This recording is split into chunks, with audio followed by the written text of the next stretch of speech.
Hello, I'm Emily from Calvert Library, Fairview Branch. Thank you for tuning in to Calvert Library Black Authors Matter. In this video, Calvert librarians will recommend some fantastic, beautiful, and inspiring picture books, great for all ages. We have a fantastic and sizable lineup of books, so let's jump right in. Enjoy. Thank you, Emily. Hi, it's Sandy from the Twin Beaches branch, and I am so excited that we're talking about picture books today. So I'm a children's librarian, so I deal with picture books all the time. But if you have not had a chance to pick up a picture book lately, maybe you don't have young kids, I encourage you to do so because there is amazing work being done in picture books right now. The writing, the illustrations, just incredible things happening in picture books. So this was a really hard decision for me to pick only two to talk about today. But I want to start with this one right here that's called Nana Akua Goes to School. It was written by Patricia Elam Walker and illustrated by April Harrison. And in this story, Zora, this is little Zora here, finds out that it's Grandparents' Day at her school. And all of the children are to bring a grandparent with them to talk about what's special. Well, Zora's Nana Akua is her very favorite person in the whole universe.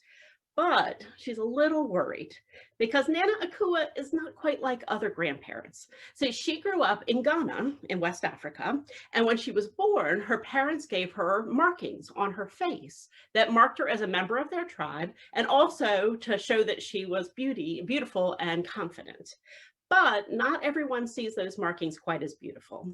So Zora remembers once actually they went to the park. She went to the park with her Nana, and someone there said that she looked scary because she had markings on her face. So she's really worried about what the other kids will think. But Nana, as grandparents often do, knows exactly what to do. So they decide she's going to go and talk to the classroom. And the first thing she does is talk about her face markings. So she goes right in. You'll see the beautiful illustrations in this book. There's Nana Akua talking to the class, and she says, "These marks were a gift from my parents. They were happy and proud that I was born," she continues, "and I am likewise proud to wear them today."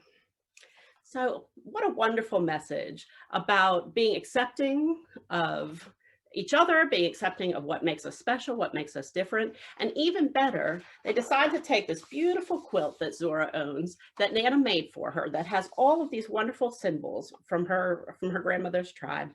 And they even give little paintings, little face paintings to all the kids in the class. And they talk about what all of these wonderful symbols mean. So just a wonderful story about being proud, being accepting. It's also beautifully illustrated, as you can see. It's a mixed media collage is what it's done with, and wonderfully researched too. In the back of the book, there's actually all of the symbols that they talk about and what each of them means. So learn a little bit and take a little lesson about being special and being proud. So that was my first title, Nana Akua Goes to School. So sticking with the theme of grandparents and schools, you wouldn't think so, but we did it. I want to talk about this one. This is a nonfiction picture book. This is a biography of a woman named Mary Walker. It's called The Oldest Student. It was written by Rita Lorraine Hubbard and illustrated by Oge Mora. And Oge is an up-and-coming artist. I think we're going to talk about another one of her books a little later on. But she is a wonderful artist. But this story is about Mary. And Mary was born into slavery in Alabama in 1848. Enduring a very tough life, as you would imagine, terrible punishments, hard labor, and never being taught to read or to write. And that was the thing that she wanted to learn the very, very most. So she was freed at age 15, but by 20, she was already married. She had her first child, and she discovered what a lot of slaves in the Deep South unfortunately discovered, that freedom didn't necessarily mean freedom from work. So she spent the following years working every day, taking care of her family, babysitting, odd jobs, maids, cooking, all sorts of things. And by the time she was 68, she wasn't doing hard labor anymore, but she was still working. She was still selling sandwiches to help her church. She was still doing work around the neighborhood. And she still hadn't learned to read. And so by the time she was 114, Mary lived to 121. By the time she was 114, she had outlived everyone in her family, including 2 husbands and 3 children. And at 116, she walked into a literacy class in her senior apartments and decided it was time to learn to read. The page says, Mary had heard about a new reading class in her building. She pursed her lips. No more waiting, she decided. Time to learn. Out of her apartment, into an elevator, and down to the lobby she went. When the elevator door sprung open, Mary saw people sitting under a sign with a picture of an open book, but she couldn't read the words. A neighbor walked up to her. That's a reading class, Miss Mary. Can I help you walk you over? Mary shook her head.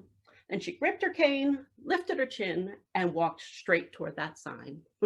And she did. She learned to read at 114. By 1963, at 116, she could read, she could write, she could do simple math.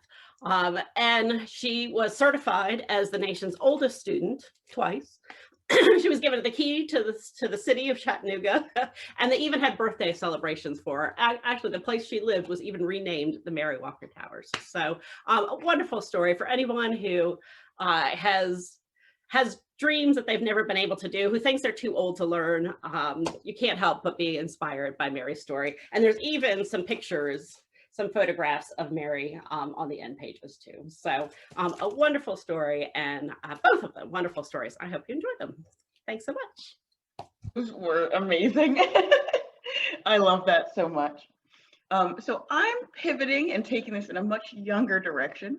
The two stories that I have for you all today are both having to do with the themes of young children learning to be comfortable in their own skin. So I went two directions with this. Our first story today, Not Quite Snow White by Ashley Franklin and illustrated by Ebony Glenn, stars a very eager dancer. Her name is Tamika. She really can't do anything without breaking into song.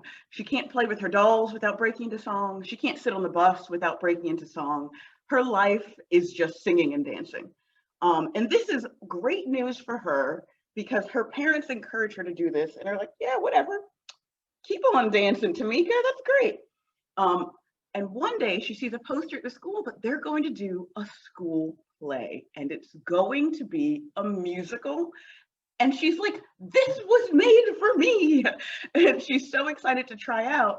Unfortunately, because the show is Snow White, the other kids tell her she's too short, she's too fat, and she's definitely too black to be Snow White, which leads to her for the first time to feel like maybe singing and dancing isn't the answer. And so she has to learn this lesson. She goes home, talks to her parents, talks to her friends, and realizes, actually, I don't care what you think because my singing and dancing is pretty legit. And she decides, regardless of what those kids say, I'm gonna audition anyway because Tamika, deep down, is a singer and a dancer, regardless of what they say. And you know, maybe she's also a Snow White. I guess you'll have to read to find out. Now, in a little bit more fantastical way, I have this story, Sulwe, written by Lupita Nyong'o and illustrated by Vashti Harrison.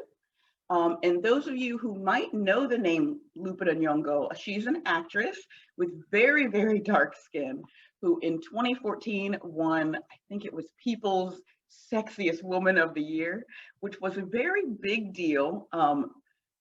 Everyone may not be aware of this, but it was the first time someone that dark had ever been acknowledged as beautiful by like mainstream media. And she went on to write this book to remind kids that also you are beautiful regardless of if you're a famous and talented actress, but especially for dark-skinned younger girls who don't see themselves in the media very often. And she chose to take this one in a more fantastical way and tells it in the form of a tale of the sisters Day and Night, and how Day is always praised by everyone for her beauty and her golden rays and for bringing light to the world, and everyone sleeps through Night, so they don't really appreciate her. And Sulwe, who is of course the color of night, has to learn, you know what? we wouldn't do well with 24-hour sun either. The nighttime is just as important, even if people don't always appreciate it. And when her mother tells her the tale of the two sisters, she finally realizes, yeah, I'm just like the night sky. And every time that she looks out of her window at night, it reminds her, just like those stars in the sky, I'm important and I'm pretty fly also. So those are my two tales today. Yeah, there you go. I hope you guys pick them up and find out a little bit more about those stories yourself. Thanks, Britt. Solway really is an incredible book. The illustrations are so beautiful. So the two books that I'm going to talk about, I'm Maya from Mobile Services. The two books I'm going to talk about today are, ooh, there's some sun. Huh. This Is It and I Got Next, both by Daria Peoples Riley. I apologize for the really extreme glare of where I'm sitting. I'll show you the insides, that might be better. So these are very, very beautiful, simple books. Daria Peoples Riley wrote and illustrated both of them. She is an author illustrator who grew up as an avid reader and drawer, but it wasn't until completing her master's in education that she acted upon her dream to become an illustrator. She's a member of the Society of Children's Books Writers and Illustrators, and she draws her inspiration from other Black writers, illustrators, musicians, and filmmakers.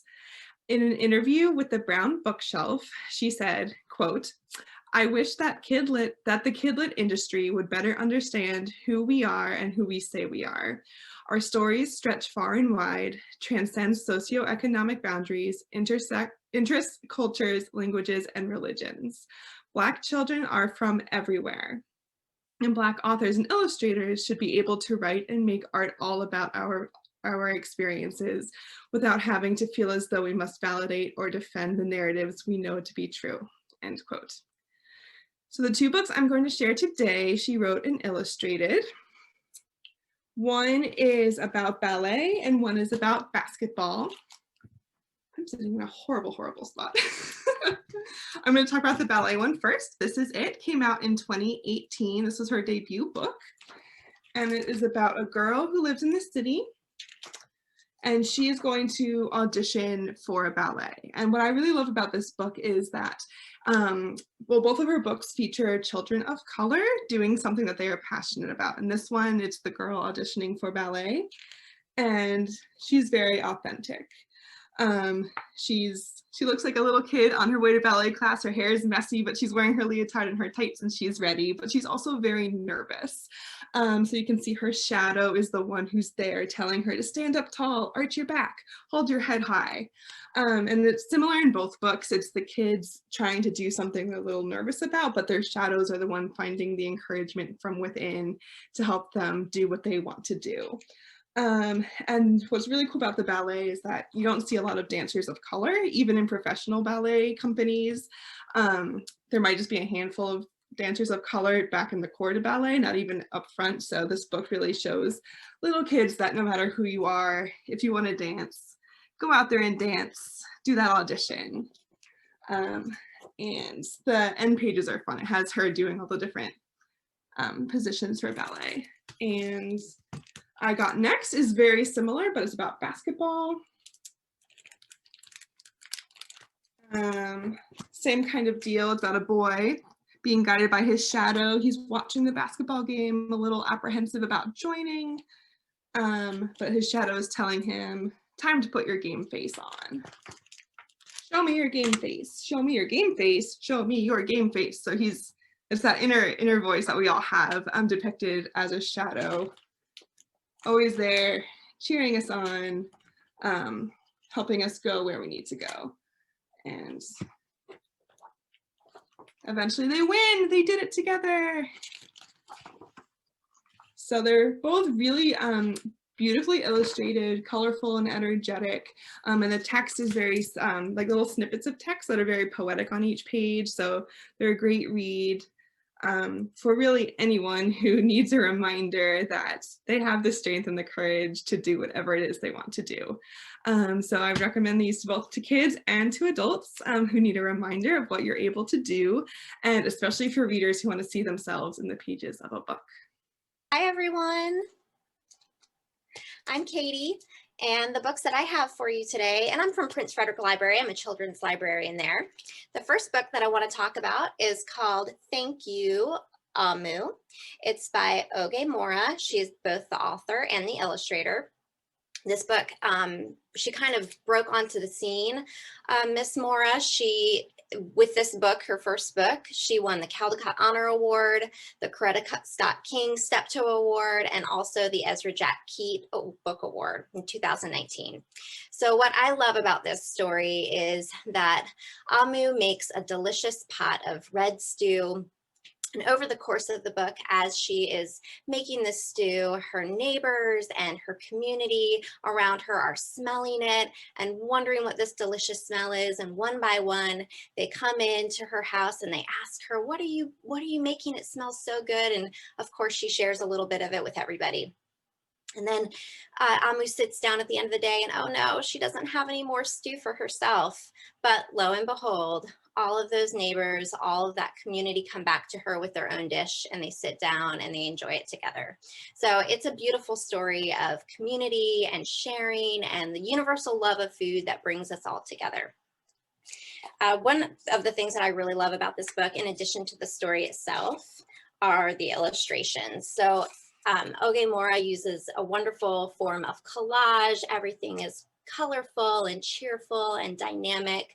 Little children and older children alike, I think, will love this story. It's wonderful. So definitely check this one out. And the next one that I have for you is called Heart and Soul. It's the story of America and African Americans. It's by Kadir Nelson. He's both author and illustrator of this book. Which you can't necessarily see so well from the very front is his illustrations are stunning. I mean, it's worth just picking up this book to look at the pictures alone. His recreation of humans and portraits is luminous and gorgeous. So definitely, if you have a child who doesn't necessarily want to read a whole lot, this book is still worth a pickup because they may just sit down and surprise you if they get engrossed with the illustrations. Now, this picture book is a little unusual. I would say it's really geared more towards an older set. It's, I would say, 4th grade through even as far as 8th grade. If you have students who you want to have them learn a little bit more about history, but they're not interested, as far as like a sit down and a heavy read, still grab this book. It has the story is basically a timeline of a family, a fictional family. It's historical fiction where all the events are real, but it's the story of a family generationally from around the mid 1800s to 2009 and their experience as African Americans in this country. So definitely worth an addition to your American history book collection, whether you are at home or in a school setting. It's beautiful, and Kadir Nelson, he's masterful. Thanks. Hi, everyone. Thank you so much, Katie. I love Oge Mora too, so I'm so glad that two of you brought her up. But the two stories that I would like to share with you, one is really silly, and it's one of my favorite storytime books. It's called Grandma's Tiny House. Okay, and it's written by Janae Brown Wood and illustrated by Patricia Burris. I wanted to get her last name right. But Grandma's Tiny House is great fun because it's a counting book, right? So if you've got little guys who want to work on their numbers, like this is the book for you. And what's so fun about it is it's about this family, right? It's Grandma's family. And we start the story with one grandma sitting in her easy chair. And as the day goes on, more and more family members just start showing up to this big party she's having. We've got 2 roasted turkeys, and then we've got 3 neighbors, and then we jump up to 6 dozen things of pears, right? So it just grows and grows and grows. And the illustrations are really fun. They're not very realistic. They're very stylized. You can see all the guys hanging out on the block with their lemonade. And yeah, so, they're having great fun. Everyone is enjoying being together, but they encounter a problem we said grandma's house was tiny, and then look at all the folks who show up. So there's a little bit of drama, like what's going to happen to all of these people that are trying to fit into grandma's tiny house. And our heroine, our little girl, she's got a great idea, and I don't want to give away too much, but it's too sweet not to share. They have to move their party outside because that's how many fun things are going on in the house. So I just love that one. Really simple. It rhymes, you know, which is, I don't know. I love it when the picture books rhyme, right? So Grandma's Tiny House, love that. Good for the younger guys. And then I have another book. It's called Parker Looks Up. And yeah, I'll get to the author in a moment, but the illustrators, illustrated by Brittany Jackson. And I don't know if you guys remember, but a couple of years ago when President Obama and First Lady Michelle Obama had their portraits put into the National Portrait Gallery, everyone was sort of really surprised at how they looked, right? Like they had used artists that, you know, looked different than all the other like presidential portraits. And, you know, that caused a lot of debate and people were really like excited about that. And you might remember there was a picture, it went viral, of a very little girl kind of staring up at that Michelle Obama portrait, you know, like light up, like looking at it. And her name was Parker. And this is Parker's book. And Parker wrote the book with her mom, Jessica. So it's by Parker and Jessica Curry. And the book is about Parker's day out at the museum with her family. And it's so fun. It takes you through a little review of, you know, portraits that are in the National Gallery. I think they see some Native Americans. They see Albert Einstein. There's a portrait of Frida Kahlo. So Parker is, you know, taking this all in, enjoying the day with her family. And then they get to the Michelle Obama portrait. I kind of want to show you just so you can remember what the Amy Sherald portrait looked like. And yeah, and it's just, you know, Parker takes everything that she saw in that gallery. She sees Michelle Obama and then look at her sweet face. Like she believes, you know, she can do like any of the things that happened in the gallery. I just want to show you one more picture, all the things she imagined seeing the First Lady. And yeah, so, you know, really great story, really inspiring. There's also some back matter by Amy Sherald, the painter of Michelle Obama's portrait. And she talks about the first time she went to a museum and the pieces of art that really inspired her and made her want to be an artist. So really recommend it. Really recommend looking at Amy Sherald's paintings also. I think that's like a really fun thing to do with your family.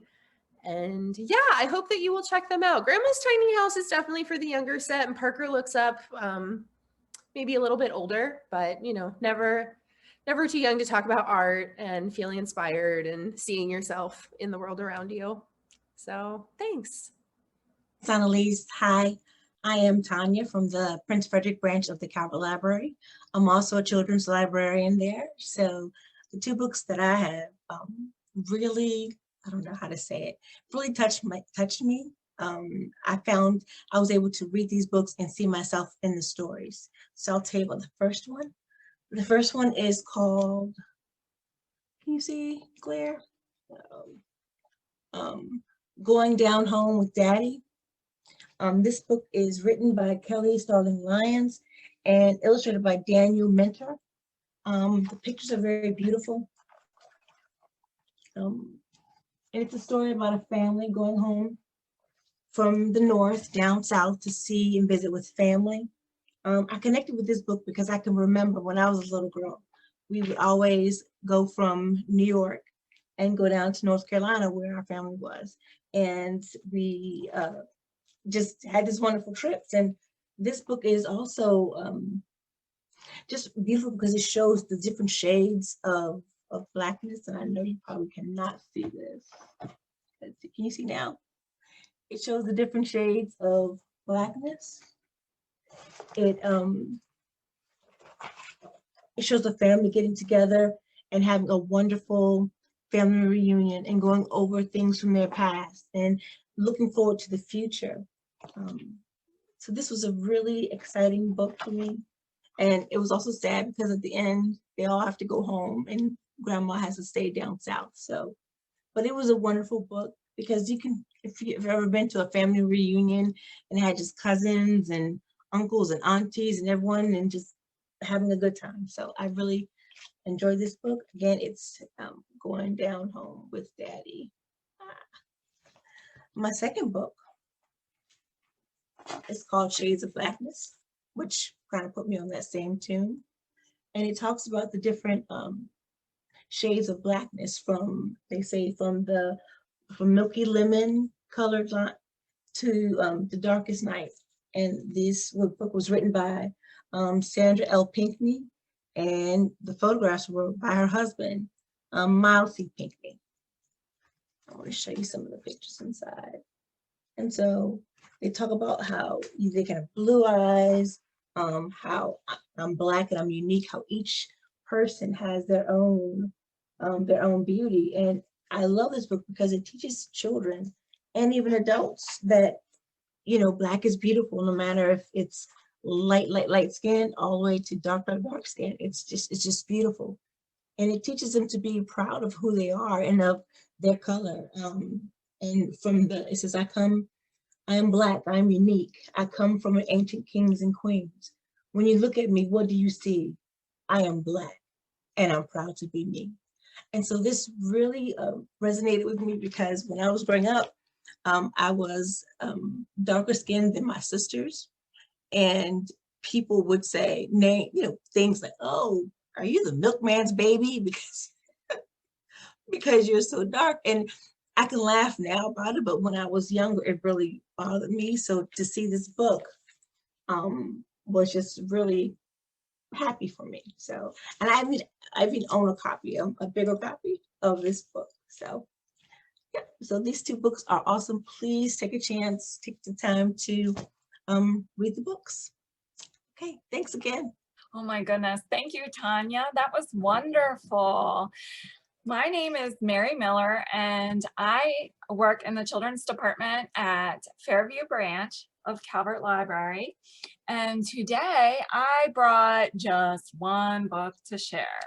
I had trouble picking books because I saw so many that I really, really liked. And I also saw so many that I really, really liked that other librarians picked for this discussion. So I found one that was a little bit more unique, and everybody knows me at Fairview to be more of a memoir and biography lover. So it's not too surprising to them, but I picked a biography. Imagine that.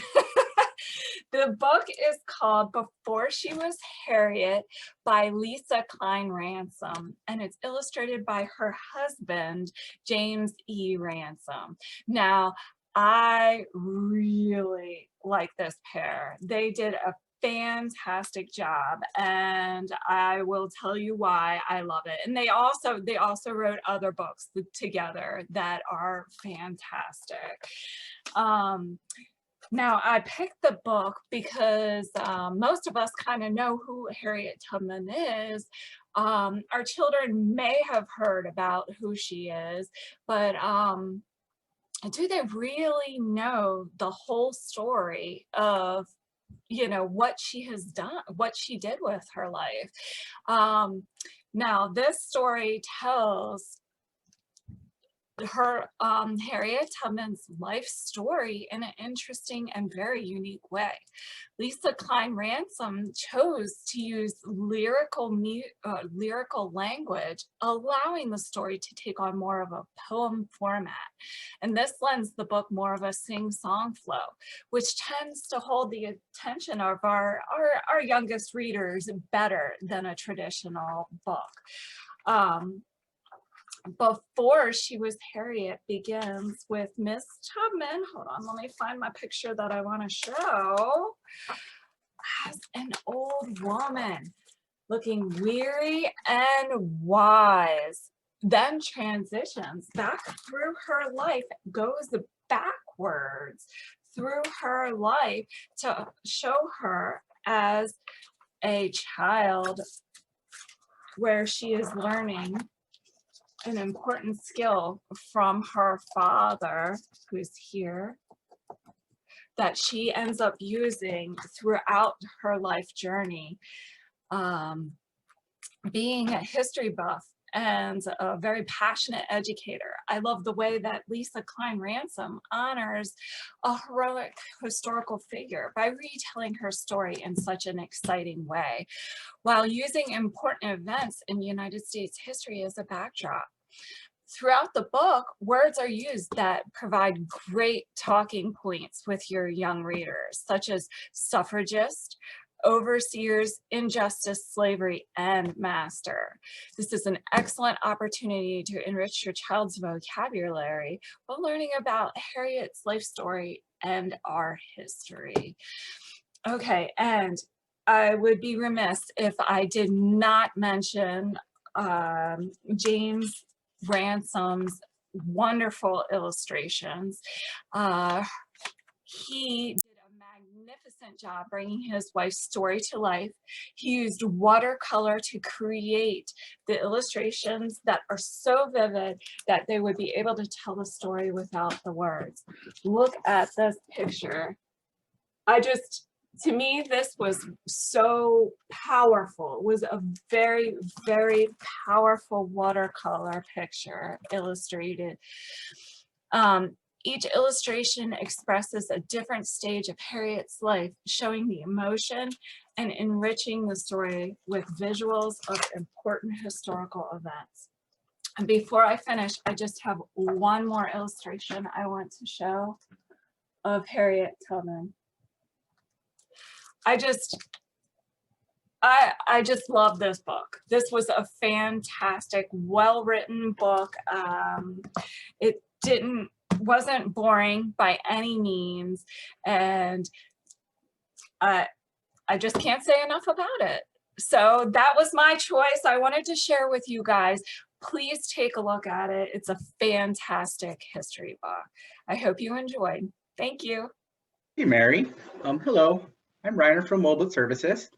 I'd like to talk to you about the book Imanis Moon by Janae Brown-Wood and illustrated by Hazel Mitchell. This magical tale tells of a tiny Maasai girl named Imani.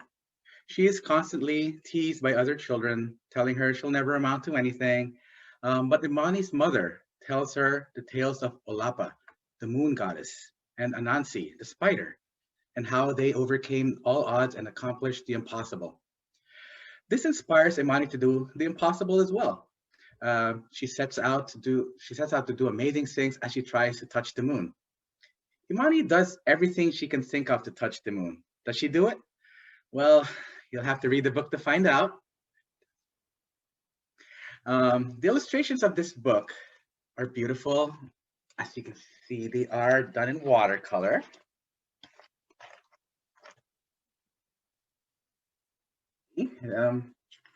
The vibrant watercolor landscapes and their realistic expressions they're depicted in almost every page.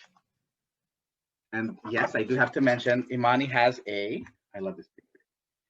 Imani has a pet goat. This goat appears in almost every page, and she is the best.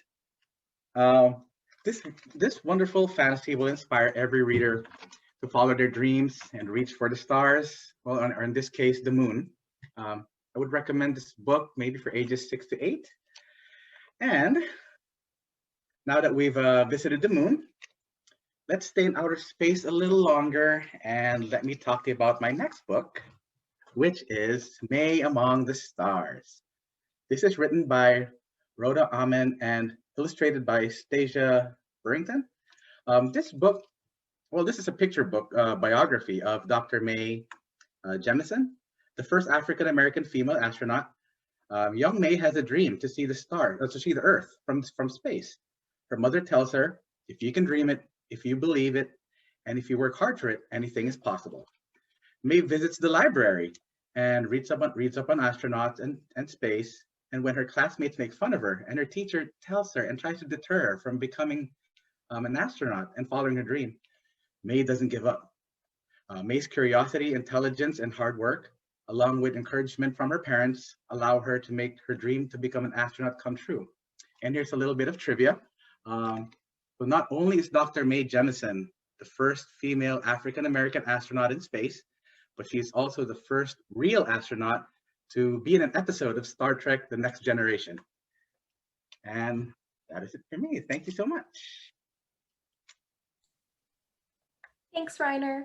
Hi, my name is Molly, and I am a library substitute. So that means you might see me at any of the 4 locations week to week. The 2 books that I've chosen today are The Day You Begin and The Undefeated. So this book is The Day You Begin. It was written by Jacqueline Woodson and illustrated by Rafael Lopez. And it opens up with the lines, "There will be times you walk into a room and no one there is quite like you." And I don't know anyone who hasn't felt that at some point in their lives, whether because of their appearance, their language, their beliefs, their hobbies, whatever it may be. It's really a universal feeling. And I think that she's done a wonderful job capturing it. Her language is very poetic. She herself is a poet, and you can really tell. She based this story on her own experiences growing up, and she explores what it takes to have courage even when you feel afraid, even when you feel like you don't fit in, you don't belong. And it's complemented with really beautiful, warm illustrations. Rafael Lopez is one of my favorite children's illustrators right now. His pictures are colorful and bright. They jump off the page. And he features lots of different kinds of characters. So you can see all different skin colors, different abilities. It really gives readers the chance to see themselves reflected back on the page, and also to see what it might be like to walk in the shoes of somebody else who's not like them. The Day You Begin works really well as a read aloud for young listeners, but I think that the themes really can speak to older children as well, and act as a good springboard for conversations about empathy and belonging. I used to work as a school librarian, and I would read this one to my 4th and 5th graders, and it led to some really good conversations. The second book that I wanted to share today is it's a nonfiction picture book poem.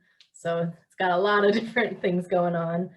It's called The Undefeated, and it was written by Kwame Alexander and illustrated by Kadir Nelson, who I think it was Katie mentioned him earlier in her book recommendation. And I have to agree, he is a fantastic illustrator. He uses oil paintings, but they're like photorealistic. They're just incredible. So The Undefeated was the winner of the 2020 Caldecott Award, and it was also a Newbery Honor book, which isn't something you see happen a whole lot, to be nominated for both awards. It is a poem, but it weaves a through line between famous moments and people in African American history, and it really celebrates the story of what it means to be Black in America. At the same time, it really doesn't shy away from the tough stuff. He skillfully gives slavery and racism and riots just as much attention as he does triumphs and celebrities and civil rights. And it's a really good way to introduce young readers to Black Americans and their history. And the end pages go on to really fill in the blanks. There's tons and tons and tons of information about all of the characters and events that you see throughout the book. And another cool thing about this is it was actually first commissioned as a video poem by ESPN, of all places. So it really has a lot of appeal. But I wanted to read what the editor-in-chief of ESPN say. This poem is an ode to the dreamers and doers, those who beat the odds, stared down fear, make this nation better. To our children and to others who have faced setbacks and disappointment, we say, keep rising. Thanks. Thanks, Molly. I really love the 2 books you chose. I was going to choose The Day You Begin, but you beat me to it. So I found 2 other titles. The first I'm going to talk about is called Hair Love by Matthew A. Cherry, and it's illustrated by Vashti Harrison, who Britt mentioned earlier. This is a really sweet story celebrating dads and daughters. We have a little girl named Suri, who's our protagonist, and she's really close with her dad. And basically, she loves her hair. She considers it kind of crazy and wild and having a mind of its own, but she really embraces that. And basically, she'll take on different identities by different hairstyles. For example, I'll show you guys a picture. So one day, her hair may be styled in princess braids, and the next, it may be styled in superhero pom-poms. So she definitely embraces that. And her dad actually is taking care of her right now. Her mom has been away. And the main gist of the story is the two of them trying to come up with a perfect hairstyle for when mom returns. And it's a sweet theme of dads and daughters working together, showing how dads can really be great caregivers and dads can do hair too. And so they come up with a really cool style for when her mom comes back. So I loved it for embracing the dad-daughter theme and showing that you can love your hair no matter what. Speaking of someone that doesn't have great hair, you know, you have to love yourself for who you are and love and embrace your hair. So that was Hair Love. Another one has a similar theme that I chose. This one is called Mixed Me by Tay Diggs, illustrated by Shane W. Evans. And this is written by Tay Diggs, the actor. It's really cool. This is Mixed Up Mike here. Actually, that's a nickname that his fellow students at school have given him. And the reason they call him Mixed Up Mike is because when they see him with his family, with his mom and dad, he seems like a mixed up blend of the two of them. His dad has very dark brown skin and his mom has much lighter skin. And then Mike himself looks even a little different from the two of them. So he's a perfect blend. So that's the attitude that he has taken on. Like, he just really appreciates that he's a perfect blend of his mom and dad. And it shows him kind of coming up against questions that his classmates have, like, why don't you match your parents? Why don't your parents match? And his attitude is like, hey, I am a perfect blend of my mom and dad. Why should we choose one color? Why should we choose one race when there's so many beautiful colors across the spectrum? And it's a wonderful attitude, and he seems to get that point across to his fellow classmates. So I thought that was really cool. I love that Mike has so much energy, and he's just very positive, and he doesn't take any stuff from anybody. When they kind of give him a hard time about his hair, which you can see is kind of like wild and crazy, he says, hey, you know, it's my hair. Like, I love it the way it is. Don't touch it. He has a lot of self-love and self-acceptance. So both of these stories have that message, and I hope you will check them out and love them as much as I did. Thanks. Thank you, Ellen. I love both of those books because I have crazy hair too. I especially wanted to let everyone know that there's an Oscar-winning film of the book, Hair Love. It's only 7 minutes. It'll be the best 7 minutes of your day if you take a time to watch it. I'm Lisa. I'm with Mobile Services. I'm glad to see we're so represented today. I chose two books that feature one of my favorite illustrators, Nina Cruz. I'm sure you've heard of Nina Cruz. Her first book that came on the scene was One Hot Summer Day. The thing I love about Nina, she uses collage. And collage is an art that it involves your imagination, but it also is something we all can do. It's very accessible art, and I love that. Your imagination's the limit with it, honestly. And it doesn't require tons and tons of skill, although it does in putting it together, as you can see how beautiful these are. So the first book, let's see, I think I'm gonna start with A Girl Like Me. This book is awesome. It's really a celebration of girlhood, all kinds of girls. And the author is Angela Johnson. And as I said before, the illustrator is Nina Cruz. Oh, one more thing about Nina. She is the child of Donald Cruz. I'm sure anybody's read any of his books. There's a lot of math-related books in there. And Ann Jonas, both wonderful illustrators. Anyway, back to the author, Angela Johnson. She is an acclaimed poet. As you can see, and I think Mary mentioned, she likes nonfiction, and so do I. So please, when you're coming to the library, don't forget to cruise over into the nonfiction section. You're going to find a big, huge bunch of wonderful picture books that have a lot of good facts in them too. So back to the book. A Girl Like Me, like I said, is a celebration of girlhood. The story starts with a little girl talking about her dreams. Let's see if I can find the right page that I want to share with you. Look at all those beautiful illustrations. The backdrops are just beautiful and the beautiful faces. Because I always dream I'm flying in Supergirl underwear, way up high. Get ready for the next part. And anyone who's dreaming has experienced naysayers. And the little girls in this group have naysayers on every page, but don't be discouraged. With everybody I know saying, a girl like you shouldn't be flying up there in your underwear. Anybody ever felt like that? You're trying something different and someone has to tell you that you're not doing it right or you shouldn't be doing it. Well, don't worry. In this story, the girls are not dismayed. They go from having dreams to playing make-believe and then setting goals. And I have no doubt that every girl that's represented in this book will achieve all of her goals. In fact, in the back of the story, in the back of the book, all of the girls that were the real life girls that are featured in this story tell you what their dreams are and what their favorite things are. And I love that because look at all those beautiful faces. Anyone can look at this and pick a girl that maybe looks a little bit like them and maybe talk about their own things that they love and celebrate their individuality and their uniqueness and share their goals and dreams with each other. The second book also features poetry. While this first book was free verse narrative, the second book is haiku. Okay, I don't know if any of you have heard of Richard Wright. Okay, the poems, the haiku featured in these books were written over 50 years ago.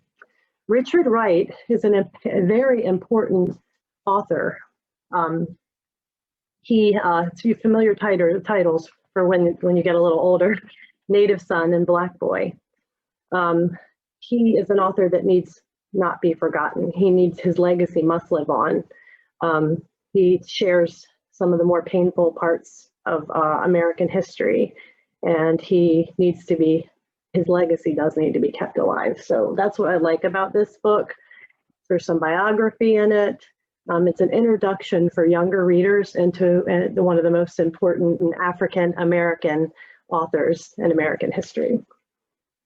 So Richard Wright said that he wrote this book, wrote this haiku at a time when he was in a more sensitive phase of his life. And as you can see, there's a nice picture of Richard Wright in there and a little biography. It's a wonderful introduction to Richard Wright, paired with Nina Cruz's lovely photo collage. This book encourages kids to write haiku. It's a great introduction to Richard Wright. It's a great introduction to children thinking about what their goals and dreams are and how they could possibly achieve them. Richard Wright wanted to be a writer, but he didn't know how he was going to be a writer. But guess what? He did.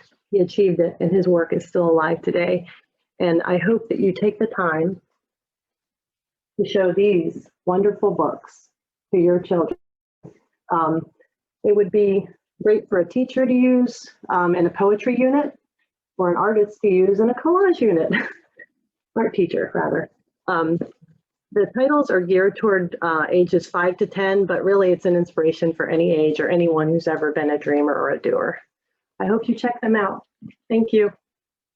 Thank you so much, Lisa, and thank you everybody for sharing. Well, I hope that you're as excited as I am to pick up all of these books, read them to yourselves and to a loved one. Visit calvertlibrary.info to find these titles and to explore all that Calvert Library has to offer. Thanks for joining us.